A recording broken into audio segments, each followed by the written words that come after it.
Welcome back to Wittenberg Academy's Latin 1 course. We are in our book, First Year Latin, and we are ready for Lesson 15, which is on page 27. The general rules of gender. We're not going to bother with that review. Point 2, gender, natural and grammatical. Some words already learned, such as aqua, scola, are feminine in Latin, whereas they are neuter in English. In Latin, gender is determined in two ways. By sex, as in English, and this is called natural gender, such as agricola is a farmer, masculine, puella is a girl, feminine. By the form of the word, that is by the termination of the nominative singular, and this is called grammatical gender, as in insula, feminine, island. Names of persons and of most animals follow the natural gender, while names of inanimate objects follow the grammatical. All that means is you got to learn the gender of the noun when you learn the noun. It will not always make sense. The names of some general rules, though, you can use. The names of rivers, winds, months, and mountains are masculine, as Tiberus is masculine for the Tiber River, Aprilis is masculine for April. Names of countries, cities, plants, trees, and most animals are feminine. Italia, Italy, Roma, Rome, ficus is a fig tree. So even though it has that us ending, it is feminine. Those are the tricky ones, like agricola, that has a feminine ending but is actually a masculine noun. Indeclinable nouns are neuter, such as nihil, nothing. Fas is what is right, what is just. So some vocabulary to add to your cards, not much in this lesson. Multa, repeat. Repeat, class. Multa means much, and in the plural it means many. It's feminine. And so, can we say the endings that would go for multa? A, I, arum, is, as, is. Very good. Pulchra, repeat. Pulchra Means pretty or beautiful. Servo. Servo. I keep safe, and so that's conjugated like laudo. So, you serve would be servas. We serve, servamos, etc. Adjectives agree with the nouns which they modify in gender, number, and case, such as nauta undas altas vidit. The sailor sees high waves. Put into Latin orally. Where were you yesterday? Where were you yesterday? What word means where? Do you remember from your vocabulary? Means ubi, right? Ubi, where? Ubi, where were you? So what's that? Where were you? Where's that? My class doesn't remember. It's not sum, that's I am. So it's not s, that's you are. What's the past tense? Oh yeah. Eram, eras, erat, eramus, eratus, erant. You can see that on page 24. So, where were you? Ubi eras. And then our word for yesterday. That was a new word here, right? Or hairy, sorry. Here's French. It's hairy, yesterday. So, ubi eras, hairy. We were on the island. Eramus in insula.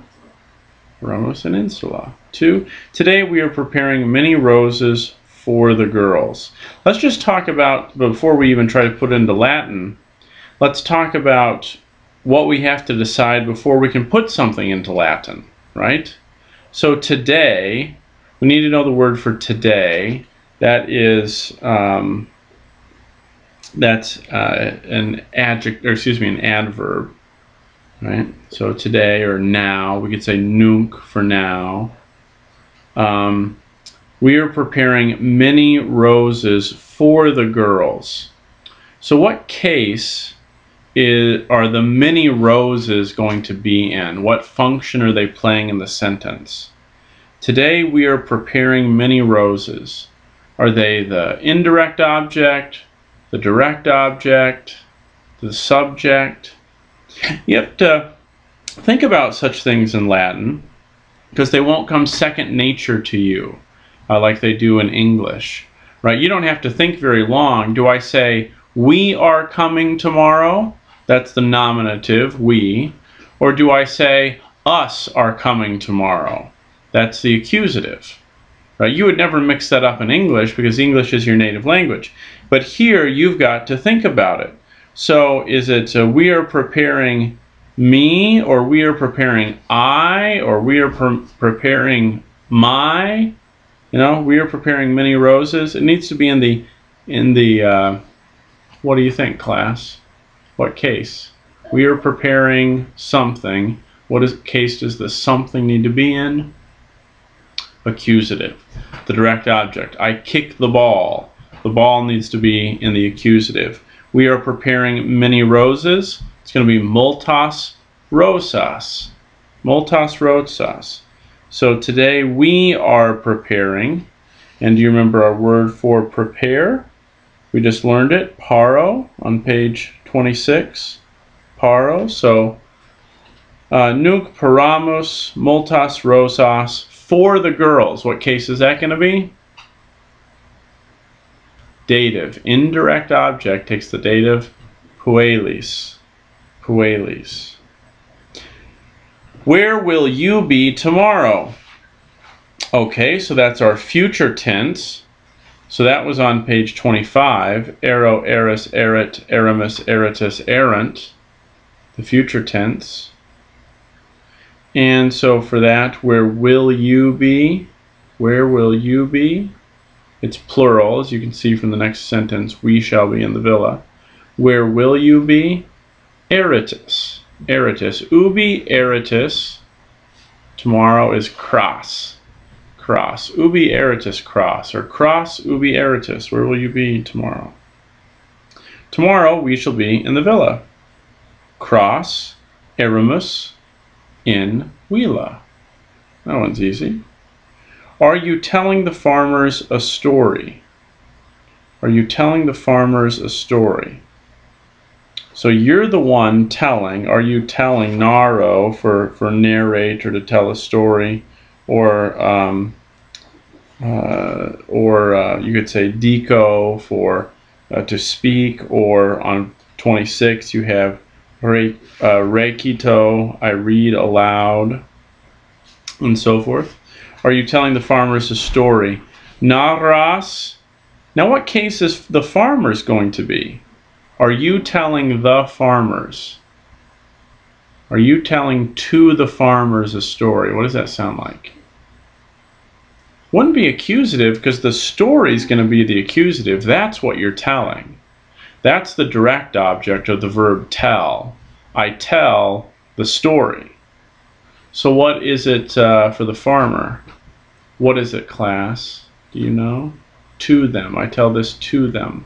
Indirect object is the dative case. The dative case. So, narras, to the farmers. Agricolis, a story. Historiam. Historiam. That needs to be in the accusative. Historiam. I am reading the farmers a letter. I am reading the farmers a letter. I am reading to the farmers a letter. So we're going to have the same thing, right? It's going to be recito literos. I'm reading letters, or we could say epistolam. Did we learn that word, epistolam? I think maybe we did. Recito epistolam agricolis. Agricolis.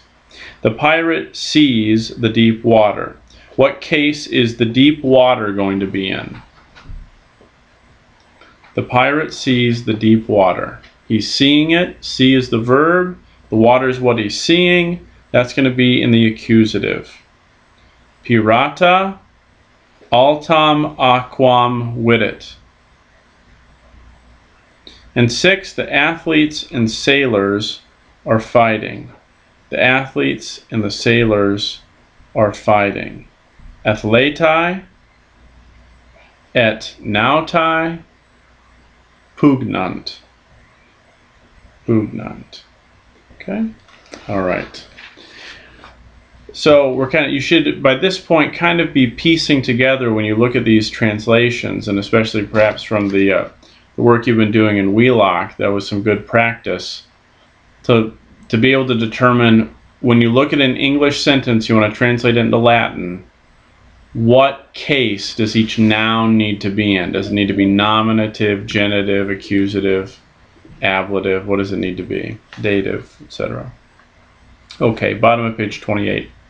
Names of parts of the body are all feminine. And to go ahead and add these to your vocabulary cards. Auricula, repeat after I say it. Auricula. Barba. Barba. Coma. Coma. Costa. Costa. Coxa. Coxa. Genai. Genai. Gula. Gula. Lingua. Lingua. Maxilla. Maxilla. Scapulae. Scapulae. Tibia. Tibia. Vena. Vena. Have you ever seen any of these words in your study of physiology? What English words are derived from them? Well, you can guess, right? Sure. All right. Very good. That's it for lesson 15.